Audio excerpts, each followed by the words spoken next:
नमस्कार मित्रों, स्वागत करता हूं आप सभी का अपने इस चैनल पर।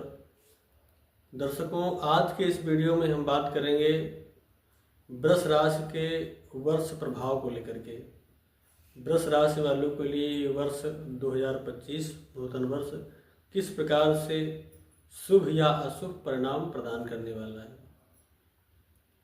क्योंकि देखा जाए तो जो बीत रहा ये वर्ष है, जो बीत गया 2024, ये वृष राशि वालों के लिए सामान्यतया शुभ और अशुभ दोनों प्रकार के परिणाम से युक्त था। कुछ विशेष खास नहीं कहा जा सकता था इस वर्ष में। तो ये वर्ष तो खैर बीत गया। अब जो 2025 आ रहा है उसमें ग्रह स्थितियाँ वृष राशि वालों के लिए किस प्रकार से परिणाम देने वाली होंगी, इसी पर आज हम चर्चा करते हैं। दर्शकों, देखा जाए तो यह नूतन वर्ष भारतीय परंपरा के अंतर्गत नहीं है, पाश्चात्य संस्कृति का ये नूतन वर्ष है, लेकिन फिर भी ये हमारे जीवन में बहुत हद तक सम्मिलित है, क्योंकि प्रत्येक कार्य हमारे जो सरकारी विभाग के हैं वो सब इसी के अंतर्गत किए जाते हैं। इसी तिथि का हम लोग उसमें समन्वय करते हैं, देखते हैं। तो जो 1 जनवरी से ये वर्ष आ रहा है, इसमें जो ग्रह स्थितियाँ हैं इन्हीं पर विचार करेंगे। वृष राशि वालों के लिए देखा जाए तो अभी जो वर्ष के आरंभ में कोई विशेष बदलाव देखने को नहीं मिलेगा, क्योंकि हम जब वर्ष फल का विवेचन करते हैं, विश्लेषण करते हैं, तो वहाँ पर प्रमुख रूप से 4 ग्रहों के प्रभाव को ही देखते हैं, जिनमें से देवगुरु बृहस्पति, राहु केतु एवं शनि, इन्हीं के गोचर के प्रभाव को हम लोग विशेष रूप से विश्लेषण करते हैं वर्ष फल निकालने के लिए। तो वर्ष के आरंभ में अगर हम देखें तो यहाँ पर कहीं भी हमें किसी ग्रह, इन 4 ग्रह का कोई भी गोचर या स्थान परिवर्तन दिखाई नहीं पड़ेगा। अब सबसे पहले कि हम देवगुरु बृहस्पति की बात करें तो वृष राशि वालों के लिए राशि में ही देवगुरु बृहस्पति चल रहे हैं। तो लग्न में बृहस्पति का होना अत्याधिक शुभ फल कारक है, लेकिन चूंकि वृष राशि के लिए देवगुरु बृहस्पति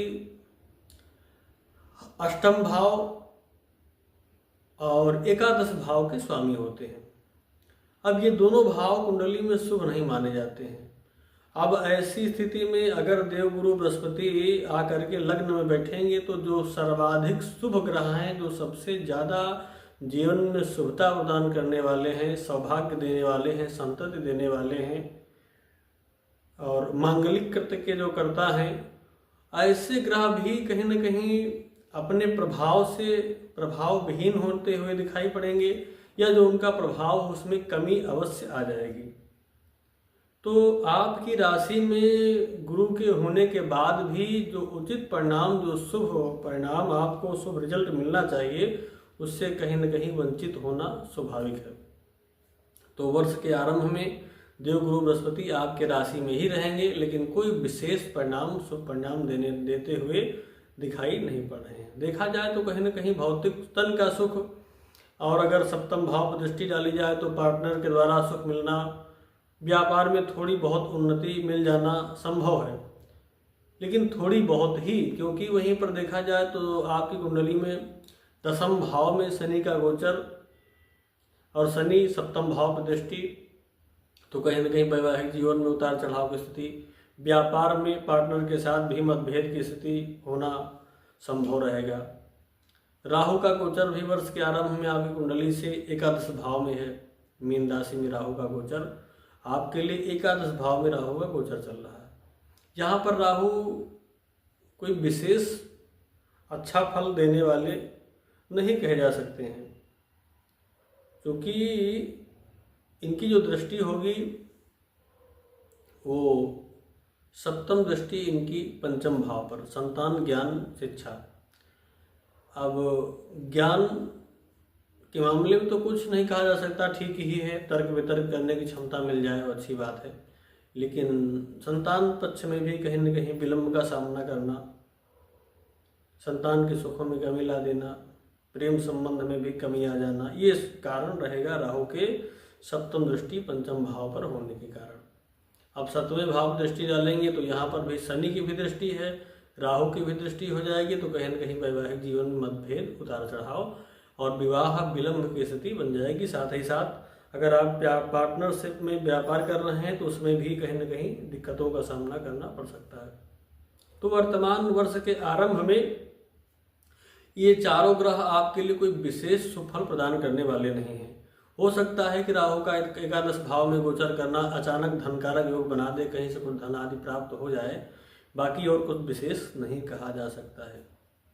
लेकिन जब ये ग्रह गोचर करेंगे, राशि परिवर्तन करेंगे, 10 मई के बाद जब देवगुरु बृहस्पति मिथुन राशि में आ जाएंगे तो आपके लिए ये द्वितीय भाव में देवगुरु बृहस्पति आ जाएंगे।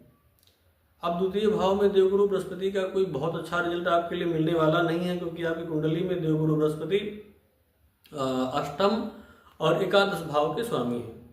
अब एकादश भाव का स्वामी द्वितीय भाव संबंध बनाए तो अच्छा माना जाता है, लाभ होगा, लाभ के द्वारा धन स्थिर हो जाए, यानी धन की संपदा आपके लिए बनाना स्वाभाविक हो सकता है।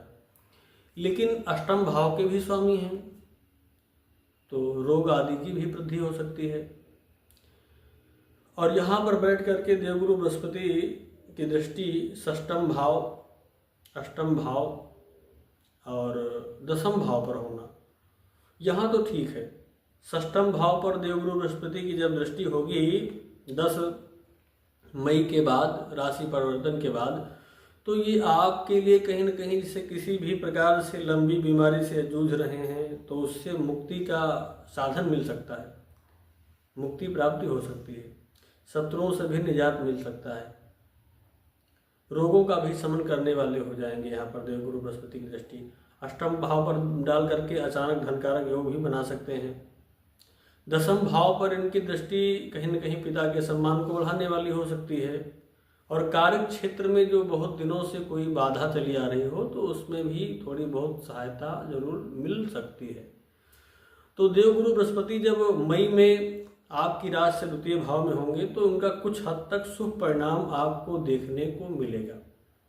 अब बात कर लें अगर हम शनि की, तो शनि 20 अप्रैल से जब मीन राशि में आ जाएंगे तो आपके लिए ये एकादश भाव में आ जाएंगे। शनि का एकादश भाव में गोचर करना आपके लिए कोई विशेष फलकारक तो नहीं माना जा सकता, क्योंकि देखा जाए तो एकादश भाव में जब शनि गोचर करेंगे तो उनकी दृष्टि, जो प्रथम दृष्टि है तृतीय भाव को देखते हैं, तीसरी दृष्टि जो उनकी है वो आपके तन पर होगी, यानी लग्न पर। अब तन भाव पर शनि की दृष्टि होने के कारण आपके प्रत्येक कार्य जो है वो विलंबित होते चले जाएंगे।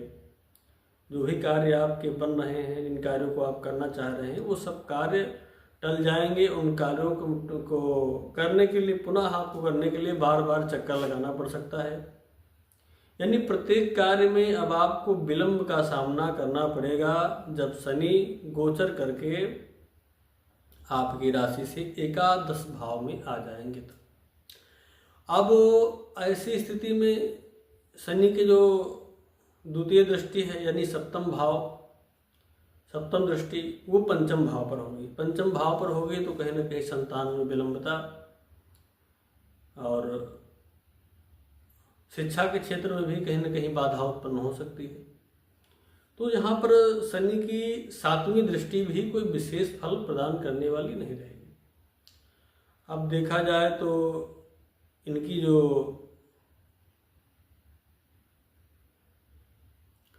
दसवीं दृष्टि है वो अष्टम भाव पर होगी।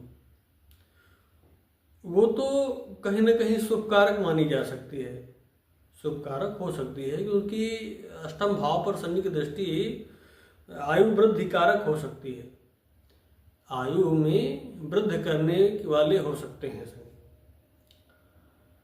तो अब इसके बाद हम बात करें राहु की, तो राहु 15 मई के बाद जब कुंभ राशि में आ जाएंगे तो आपके लिए आपकी कुंडली के हिसाब से 10वें भाव में राहु का गोचर हो जाएगा। 10वें भाव में राहु का गोचर देखा जाए तो आपके माता पिता के लिए कोई बहुत अच्छा परिणाम देने वाला नहीं होगा। मातृ सुख में, पितृ सुख में, दोनों सुखों में हानि हो जाएगी। यद्यपि दसम भाव में राहु जब गोचर करेंगे तो हो सकता है कार्य क्षेत्र में एकाएक बढ़ोतरी यानी बढ़ने का अवसर आपको मिल जाए, या ये भी हो सकता है कि राजनीतिक क्षेत्र से जुड़े हुए व्यक्तियों से, बड़े बड़े पदाधिकारियों से आपका संपर्क हो जाए, उनसे मिलना हो, आप उनके साथ आपका समन्वय हो, उनसे उनकी तरफ आपका बढ़ावा हो, मित्रता बढ़े।